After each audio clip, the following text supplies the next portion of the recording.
Trump के एक इशारे का इंतज़ार इसराइल ईरान पर दोबारा हमला करने और सुप्रीम लीडर मुश्तबा खामनेई को निशाना बनाने की तैयारियां करने लगा। इन तैयारियों के हवाले से आमिर रज़ा से बात करते हैं।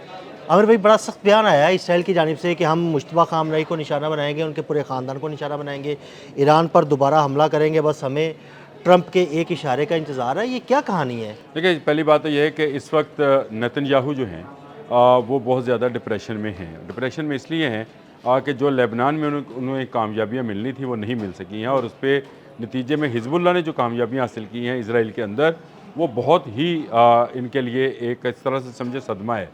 अब इसका जवाब ये देना चाहते हैं कि ये ईरान पर हमला करें, और ट्रंप से इजाज़त इसलिए मांग रहे हैं कि ट्रंप ने एक मौके पर यह कहा था कि मैंने इसराइल के कहने पर हमला किया। बाद में जब नेतन्याहू की जानिब से प्रेशर आया दोबारा से, तो ट्रंप अपनी बात से मुकर गए, यानी यू टर्न ले लिया कि नहीं, मुझे इसराइल ने नहीं कहा था। हालांकि अगर हक़ाइक़ को देखा जाए तो सबसे पहले जो हमला किया था वो किया नेतन्याहू ने था, यानी इसराइल ने यहूदियों सहूनियों ने ईरान पर हमला किया। अमेरिका इसमें बाद में एंटर हुआ, और मैंने बारहा यह आपको बता चुका हूँ कि इसी वजह से यूरोपियन यूनियन और नेटो जो है इस जंग से अलग हो गए थे कि इसमें नॉन नेटो मुल्क ने जो है एक मुल्क के ऊपर हमला किया है, इसमें हम शामिल नहीं हो सकते हैं। ये वो सूरत हाल थी जिसको लेकर अब वो चाह ये रहा है कि मुझे डोनाल्ड ट्रंप कहे तो मैं हमला करूं। तो डोनाल्ड ट्रंप आपसे क्यों कहेगा? आपसे बड़ी ताकत डोनाल्ड ट्रंप खुद है। लेकिन जो नुकसान उसको इसराइल की एक हरकत से हुआ, उसका नुकसान का अजाला शायद वो आने वाले कई सालों तक जो है वो पूरा नहीं हो सकेगा, क्योंकि वो चीन से कुछ 25 साल पीछे चला गया है। असले में, टेक्नोलॉजी में, चीन की दौलत में, तमाम चीज़ों में अगर देखा जाए तो अमेरिका अपनी नंबर 1 की पोजीशन जो है उसको लूज़ कर बैठा है। इस वक्त अमेरिका दुनिया में सबसे बड़ा मकरूज़ मुल्क है जिन्हें कर्जा देना है। अमेरिका इस वक्त दुनिया की वो नंबर 1 फोर्स नहीं रही है जो किसी मुल्क पर कब्ज़ा कर सके।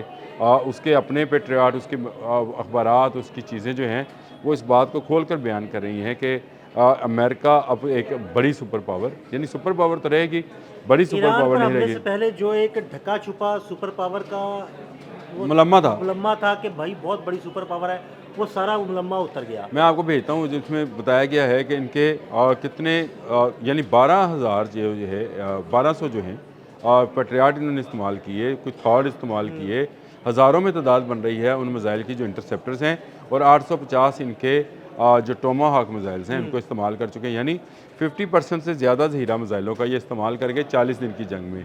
तो अगर जंग मज़ीद पर लॉन्ग करती है तो क्या होगा?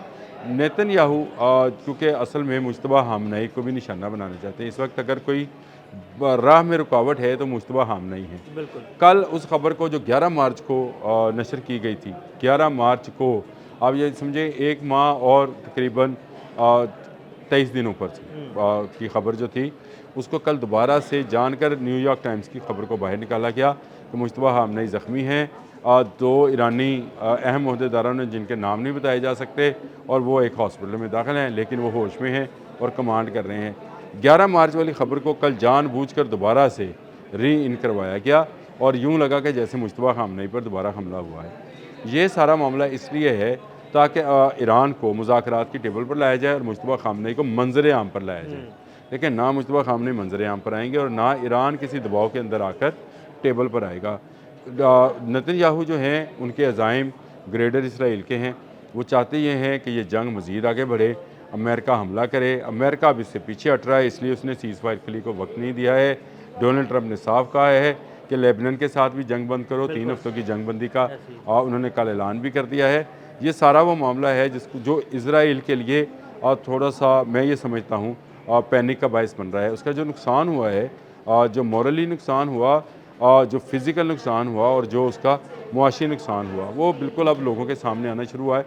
आपने और मैंने मेरा ख्याल है एक व्लॉग भी इस पर किया था कि इसराइल के अंदर जो बिल्डिंग्स हैं वो किस बड़ी तादाद में गिरी हैं। 23,000 क्लेम्स हैं इंश्योरेंस के, गाड़ियाँ तबाह हुई हैं, लोगों के जगह तबाह हुई है, और सबसे बड़ी बात कि उनके दमूना न्यूक्लियर पावर साइट पर हमला हुआ है। अब वो चाहता है कि ईरान पर दोबारा से एक हमला किया जाए। अमेरिका इससे बचना चाहता है। अमेरिका पहले ही अपने 2 बहरी बेड़े गंवा चुका।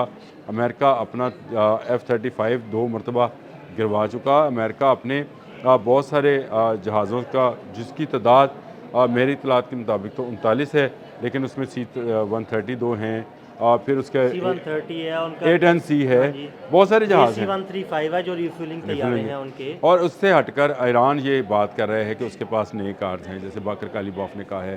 तो अमेरिका शायद ये हरकत या हमाकत दोबारा करने की ज़रूरत नहीं कर रहे हैं, लेकिन नेतन्याहू मुसलसल प्रॉम्प्ट कर रहे हैं कि अगर हमें कहा जाए, इसराइल की तरफ से ये बयान है कि हम मुश्तबा खामनई को पूरे ख़ानदान समेत निशाना हाँ बनाएंगे। निशाने बनाएंगे। कैसे बनाएंगे? देखिए कल की बड़ी खबर ये थी कि 2 इजरायली एयरफोर्स के लोग जो हाँ जी, हैं बिल्कुल।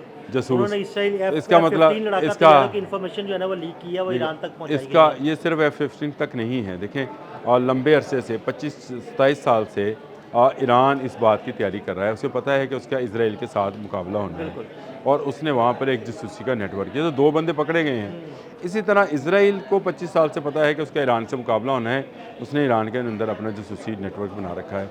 इस 40 रोज़ा जंग में बहुत कम लोगों को पता है 300 जासूसों को पकड़कर ईरान फांसी दे जी चुका है, बिल्कुल, ऐसे ही है। जिनमें ख़वातीन भी शामिल हैं।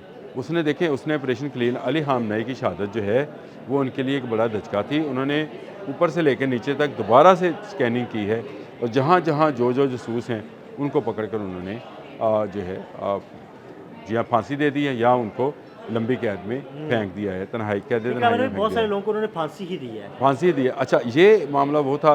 इसके बाद इसी तरह से ईरान के जो जासूस इसराइल के अंदर हैं, आपको याद है हमने कभी लॉक किया था कि ईरानी दमूना के जो साइंटिस्ट हैं उनके एड्रेसेस, हाँ, उनके स्कूल के ये बच्चों के, सारी उनकी information अंदर की बेगमात, videos, dresses, telephone number, emails, ये ये सारी सारे ईरान के तक सारे पहुंचाई फाइल्स की सूरत में ईरानी वजारत जो इतलात थी उसने जारी किए थे। तो ये इसका मतलब ये है कि जासूसी का नेटवर्क दोनों तरफ जो है वो बड़ा कामयाब और ऑपरेटिव है। अब अगर ये कोई हरकत करेगा जिसका नाम नेतन्याहू है, तो मैं आपको एक बात बड़ी वसूख से कह सकता हूँ कि ये पहले से ज़्यादा तबाही का शिकार होगा। इसराइल के आयरन डूम को ब्रेक कर चुका है जिसका नाम ईरान है। ईरान को इनकी कमज़ोरियों और ख़ामियों का पता चल चुका है।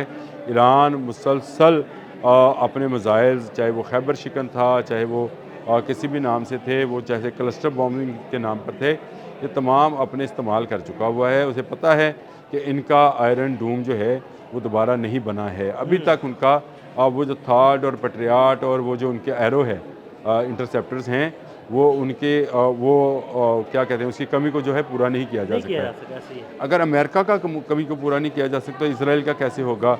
अगर साउथ कोरिया और जापान ने इनकार कर दिया है इनको मज़ीद मिसाइल देने से, तो ये ईरान के आने वाले मिसाइल का कैसे? और दूसरी तरफ तैयारी का चेक करें कि ईरान अपने बैलिस्टिक मिसाइल के साथ अवामी इज्तिमात में ट्रक लेके जा रहा है। ऐसे ही। आपने फ़ोटो में तस्वीरें हाँ जी, देखी बिल्कुल, हैं। तो मुझे ये बताएं कि जब ये एक कौम का मुराल हो, उसको आप कैसे शिकस्त दे सकते हैं? ये बिल्कुल ठीक है कि अली खामनेई लाइल्मी में या अपनी बहादुरी में शहीद हुए, क्योंकि वो चाहते ये थे कि वो किसी खंदक में या किसी ऐसी जगह पर ना जाएं जहाँ पर उनको जो बाकी लोग ईरान के नहीं हैं।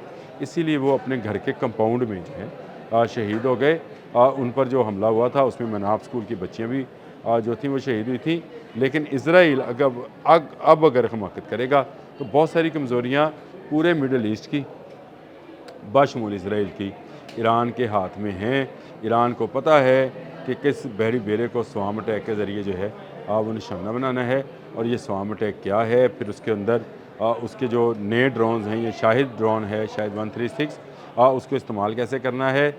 हैफा की बंदरगाह तक और जलालडार फोर्ट तक रसाई जो है, और दूसरी तरफ से हिजबुल्लाह और हौसियों का जो हमला है, इसको इसराइल कैसे बचा पाएगा, ये बड़ा मुश्किल होता चला जाएगा। मैं आपको बताऊं, ये बात कहने में बड़ी आसान लग रही है कि नेतन्याहू जो है वो चाहते हैं कि जी हमला कर दिया जाएगा, अरे मुझे डोनाल्ड ट्रंप इजाज़त दे। डोनाल्ड ट्रंप अब शायद पेड हैक्सत को भी, पेड ही हैक्सत कहूँगा मैंने, उसको नहीं कहना पेड हैक्सत, पेड हैक्सत को भी ये इजाज़त नहीं देंगे, क्योंकि इसका खमियाजा अगर अब 36 पर उसकी मकबूलियत आई है तो मेरा ख्याल है ये 16 पे आ जाएगी और ये डोनाल्ड ट्रंप को शायद इसको मुआवजे का भी सामना करना पड़े। ऐसी हिमाकत मेरा ख्याल है। बहुत शुक्रिया आमिर भाई ने बड़ी तफसील के साथ इस सारे मामले पर रोशनी डाली। मज़ीद अपडेट्स के लिए हमें फॉलो करते रहें। अदील अहमद और आमिर रज़ा को इजाज़त दीजिएगा। अल्लाह हाफ़िज़।